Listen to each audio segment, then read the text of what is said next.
ఒక పక్క సంబరంగా గణేష్ నిమజ్జనానికి ఏర్పాట్లు జరుగుతుంటే మరోవైపు ఒక మహత్యం అందరినీ కూడా ఆశ్చర్యానికి గురిచేస్తోంది.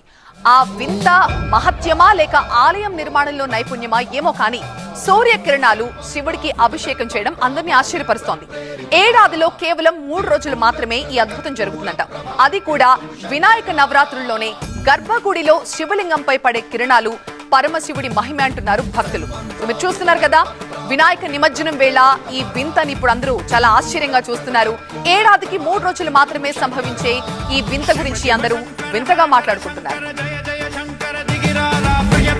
శంకర ప్రకట శుభంకర ప్రళయ భయంకర దిగిరారా శివ శివ శంకర హర